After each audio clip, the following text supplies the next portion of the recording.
beleza? Hoje a gente vai trazer um quadro diferente. Hoje você vai ver algo diferente aqui no canal. Isso mesmo, galera. A gente vai trazer algo novo aqui. E primeiro de tudo, né? Antes de mais nada, já vai deixando teu like, compartilhando esse vídeo aí com a galera. Porque o negócio aqui vai ser bacana. A gente vai trazer aí uma série de vídeos com o nome aí Você Sabia Que? E nesse primeiro vídeo a gente vai falar um pouco da Atari Incorporated. Não sei se vocês sabem, mas a Atari, ela fez parte aí de uma grande base do que a gente joga até hoje. Nesse vídeo a gente vai contar aí um pouco de curiosidades sobre a Atari. Vamos ao vídeo. Jogar videogame há aproximadamente 50 anos era uma tarefa bem difícil, porque isso ficava restrito apenas aos computadores das universidades nos Estados Unidos ou então a experimentos exibidos nas feiras científicas. Foi em 1972 que Nolan Bushnell e Ted Dadbane, donos da Saizai, empresa que fazia manutenção em máquinas de pinball, decidem mudar o nome da empresa para Atari. E com o conhecimento que ambos já tinham com o reparo das máquinas que haviam na época, passam a desenvolver jogos caseiros. Eu sei que você deve estar se perguntando, mas Johnny, como a Atari conseguiu ser tão importante quanto o Magnavox Odyssey, que foi o primeiro console doméstico e de escala comercial? Calma, meus amigos. Toma um copo d'água, traz um refrigerantezinho, um salgadinho que eu vou contar um pouquinho da história. O Magnavox Odyssey utilizava uma película que grudavam na tela da TV para simular os cenários. Por exemplo, um jogo de tênis com uma vista de cima, a bola era um ponto preto e duas colunas também pretas simulavam assim os jogadores. O objetivo era não deixar o ponto preto, que seria a bola, passar da tela. Esse jogo era o Pong, que logo se tornou um sucesso absoluto. Em 1975, a Atari lança a versão caseira desse jogo e se destaca produzindo dezenas de jogos para arcade. Em 1976, um cara meio hippie que trabalhava sozinho porque ninguém aguentava o seu cheiro, que se chamava Steve Jobs, sim, vocês escutaram isso mesmo, o cara que veio a ser cofundador da Apple Computer Incorporated, pede ajuda para um amigo para a construção de uma placa de circuito, uma vez que não era muito bom em engenharia. Com isso, a Atari lança a Breakout.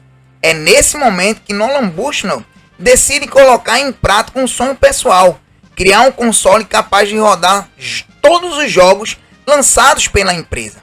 Isso gerou atritos com seu sócio e fez com que ele vendesse sua parte na empresa à Warner, uma vez que Nolan precisava também de bastante dinheiro para pôr seu sonho em prática. Foi em 1977 que surge a Atari Video Computer System, mais conhecido por nós como Atari 2600. Com o sucesso do Atari 2600, a Atari começa a se arriscar em um mercado diferente dos videogames, produzindo assim computadores, sendo eles o Atari 400 e o 800. O último PC da Atari foi o Falcon em 1992. Tudo bem que assim, eram funções básicas que ele tinha ali para os computadores da época, mas também eles chegavam a rodar alguns jogos.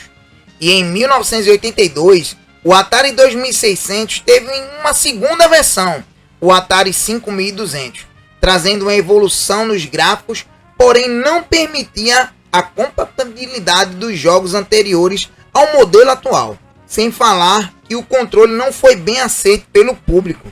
As vendas iam de vento em popa, principalmente na Europa.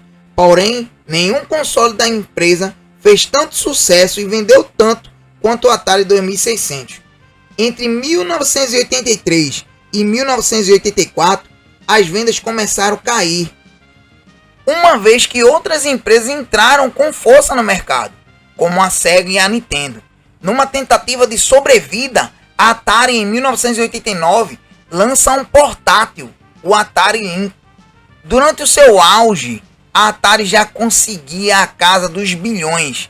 Sim, isso mesmo, bilhões em venda de jogos.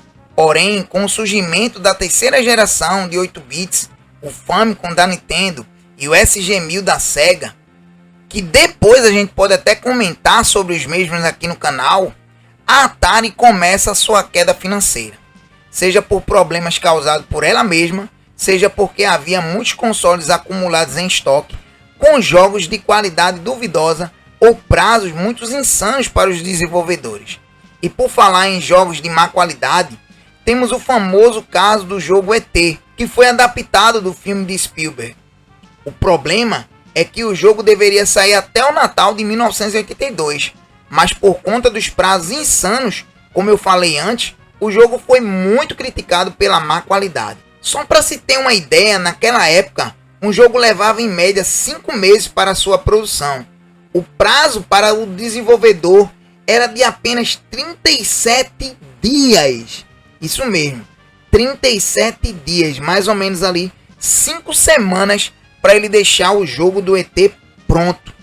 O jogo era tão ruim que o público devolvia o cartucho para as lojas e espalhavam a má fama. E assim, ninguém compraria mais aquele lixo. E por falar em lixo, meus amigos, vocês já devem saber o final dessa história. A Atari enterrou milhões desse cartucho no lixão do deserto do Novo México. Vocês podem conferir essa tenebrosa história dos videogames no documentário Atari Game Over. Bem, é lógico que o fracasso do jogo ET não foi o fator definitivo para os reveses que a Atari sofria. Dessa forma, a empresa começa a passar por diversos outros donos, como a Namco, a Midway, e retornando para a Warner com a falência da Midway. De lá para cá, a Atari vem tentando sobreviver de todas as formas possíveis. Um exemplo disso é o seu novo console, que foi lançado em 2021. Isso mesmo, ano passado.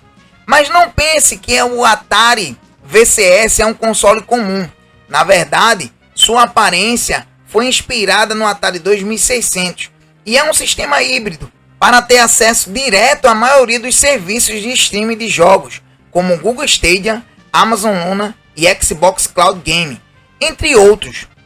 Um grande problema que vejo nesse console é o seu preço, pois no seu lançamento ele foi vendido a $300 com apenas um controle, e a versão com 2 controles sairia ali na bagatela de $400. Mudando de assunto, mas continuando com a história da Atari, assim como todo videogame de renome, vocês sabiam que o console da Atari teve seus clones? Isso mesmo, antes de ser um clone do Nintendinho NES, a Dynavision era um clone do Atari, lançado pelo Dynacon em 1983. A Coleco Gemini, que tinha um controle melhor do que o Atari original, lançado pela Coleco em 1982.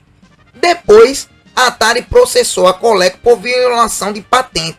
O Onix Jr. era produzido pela empresa brasileira Microdigital e foi lançado em 1985. Seu diferencial era a inclusão da chave de pausa no console. Em 2004, a Tectoy ficou encarregada da produção e comercialização da linha Atari Flashback, trazendo melhorias em relação ao console original. Bom, galera, tá aqui o meu bichão, né, meu Atari 2600, tá até meio empoeiradozinho aqui que eu tirei ele da caixa, né, e ele tá bem conservado, ó, bem conservado, tá vendo?